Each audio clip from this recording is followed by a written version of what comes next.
A lot in the news this week in regards to Donald Trump and the Mueller investigation.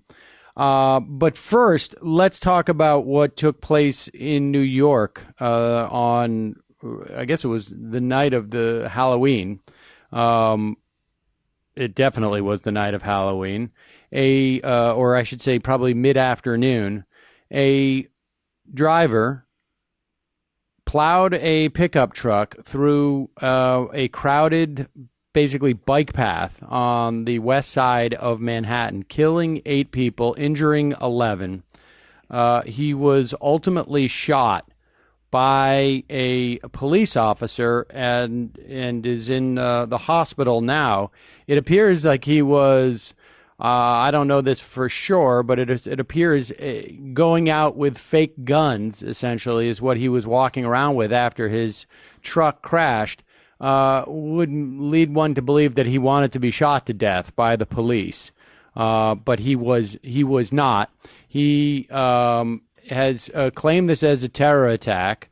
He has, prior to being captured, he had left a note in his car to the effect of this was in support of ISIS.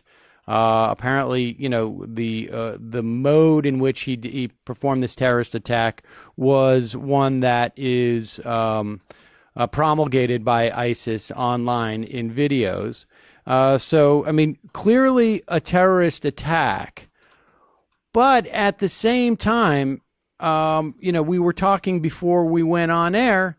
You made the point that it's very hard to distinguish all of the implications, frankly, of this attack from the one in Las Vegas, except for the one in Las Vegas ended up killing twice as many, almost 3 times as many people and injuring literally 50 times more people. And I think this is an important point to make, because there is no evidence and no assertion that he in any way got material support from ISIS or some type of international terrorist or organization.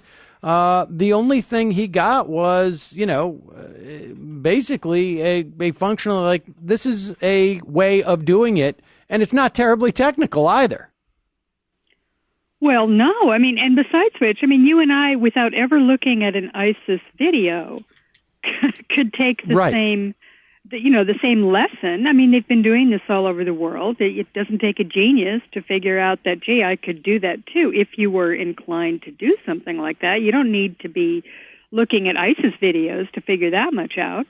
And I mean, this is what this always, I'm always just so frustrated by the idea, mass killings. We have an epidemic of these things happening in this country, and it happens from guns, and it has now happens in this regard.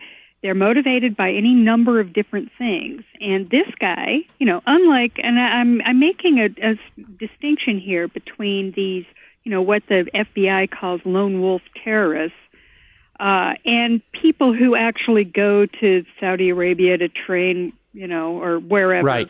Go to ISIS territory and train with ISIS and become indoctrinated and set off suicide bombs. I mean, if you look at the people, for instance, in Paris, that was a different kind of terrorist attack. This thing, in this country, we have crazy people killing people in massive numbers by different means, usually guns, but we also are seeing it done in this respect, with this method as well. And the idea that somehow or another one is so different from the other, based purely on the fact that the person happens to be a Muslim who claims that's the voice in his head that's telling him what to do, right? Basically. Right. I find it so frustrating. I mean, you had Donald Trump come out the day after Halloween and start talking about sending this guy to they asked, would you send him to Guantanamo? Oh, yeah, and how he's going to change the visa requirements, and he was blaming Chuck Schumer because Schumer voted for the bill back in the 90s that allowed people such as this guy to come into the country in some lottery. This fellow is not from the Middle East. He's a Muslim, but he's from Uzbekistan. And, so they launch into this big, Fox News is all over it. They've got Pamela Geller on, ranting and raving about Islam and how we have to keep them out, as if that's the issue here. That's just like it's an incredibly, it's incredible misdirection, it seems to me. And, I'm not saying that there isn't such a thing as international terrorism or that this isn't something that people in the law and everyone else should be concerned with. But essentially, this guy, he ran around, he had toy guns, which, as you point out, was probably a ploy for suicide by cop, right? Or at the very least, it means he was dumb as a, doorknob. He goes to the hospital and starts bragging about doing it. Clearly, the man has issues, right? I mean, we've got something happening in the man's head. No different in that regard from all the hand-wringing we heard about the guy in Vegas who, we don't know what, prompted him to do that, but they certainly raced to find the mental illness excuse for it because he wasn't a Muslim. And, it must be that he's crazy. They're all crazy, Sam. They're all crazy. I mean, these people who commit these mass murders like this are all crazy. Now, they might be malevolent, evil as well. I'm not going to say they aren't. They might be criminals. They have all kinds of crazy reasons. But it's not really that different. And yet, of course, we treat them completely different, and it plays right into the hands of our, tyrannical, would-be authoritarian freak of a president who decides that, he's going to start, basically clamping down on anybody with a beard, which means that, the entire everybody who plays baseball is going to be thrown in Gitmo.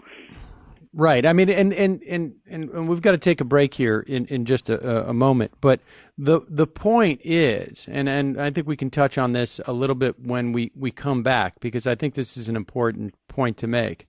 But the point is not just assessing. I mean, the reason why we assess why a person commits an atrocity like this. You want to call it a terrorist attack? Call it a terrorist attack. I think, you could argue that both were terror attacks in Vegas and in here.